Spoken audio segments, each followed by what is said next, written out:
Hello everyone, আমি তো নিয়ে এলাম তোমাদের সামনে আবারও একটা মিনি ব্লগ। তো চলো পুরো ভিডিওটা স্কিপ না করে প্রথম থেকে শেষ পর্যন্ত দেখো, আশা করি তোমাদের ভালো লাগবে।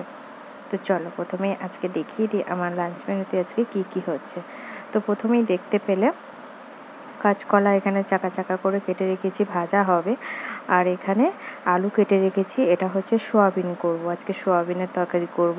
তো তোমাদেরকে বলেছিলাম, আর এইটা বলে দিই, এটা হচ্ছে ভেন্ডি আলু কেটে রেখেছি, এটা ভেন্ডি আলুর পোস্ত হবে। তো তোমাদেরকে বলেছিলাম অনেক ভিডিওর মাধ্যমে যে আমাদের বাড়িতে একটা পুজো হবে, তো সেটা তোমরা পরকে পর দেখতে পাবে। তো তাই জন্য কালকে পুজো হওয়ার আগে আমাদের মায়ের মন্দিরে কালকে আমরা পুজো দিতে যাব, তাই জন্য আগের দিন আমরা নিরামিষ খাচ্ছি, তাই আজকে আমরা নিরামিষই খাবো। তাই আজকে পুরোটা নিরামিষের মধ্যে। তো দেখো এখানে আমি চাল ধুয়ে তুলে রেখেছি, আর এখানে কাঁচকলা ভাজা বসিয়ে দিয়েছি, আর এদিকে হাঁড়িতে জল গরম হয়ে গেছে, চালটা তুলে দেব। আর এখানে দেখো ছোট্ট ছোট্ট সোয়াবিন ভিজিয়ে রেখেছি, একদম ছোট্ট ছোট্ট, এটা পুরো সোয়াবিনের মাখা মাখা, মানে একদম কষা কষা হবে। তো দেখো এখানে অনেকটা জিরে বাটা আছে, কাঁচা লঙ্কা চেরা, টমেটোটা সোয়াবিনের জন্য, আর ওই যে পোস্ত বাটা আছে ওটা হচ্ছে ভেন্ডি আলুর পোস্ত। তো চলো ঝটাফট রান্নাটা করে নিই, তারপরেই তোমাদের সামনে আসছি।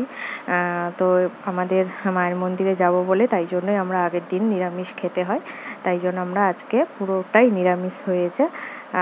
কালকে আমাদের মায়ের মন্দিরে পুজো দিতে যাব। তো কি পুজো হবে তোমরা পরকে পর সেটা তোমরা ব্লগের মাধ্যমে দেখতে পাবে। তো দেখো আমার রান্নাটাও সেটা তোমাদের দেখিয়ে দিই। তো দেখো এই যে ছোট্ট সোয়াবিন দিয়ে আলু দিয়ে একদম কষা কষা করা হয়েছে, দেখতে পাচ্ছ খুব একটা রস হয়নি, একটু সামান্য অল্প অল্প রস হয়েছে। তো এটা একদম মাখা মাখা পুরো হয়েছে। আর এটা হচ্ছে ভেন্ডি আলু পোস্ত, দেখতে পাচ্ছ ভেন্ডি আর আলুর পোস্ত হয়েছে, আর হয়েছে কাঁচকলা ভাজা। তো আজকে হচ্ছে আমাদের এই রেসিপি, এটাই আমরা আজকে খাবো। তো চলো ভিডিওটা তো আমি এখানেই শেষ করব। তো তোমাদের কেমন লাগলো অবশ্যই জানিও, ভালো লাগলে লাইক কমেন্ট শেয়ার করে দিও। আবার দেখা হচ্ছে নেক্সট ভিডিওতে। তো তোমরা ভালো থাকো, সুস্থ থাকো, এখনকার মতো সবাইকে টাটা।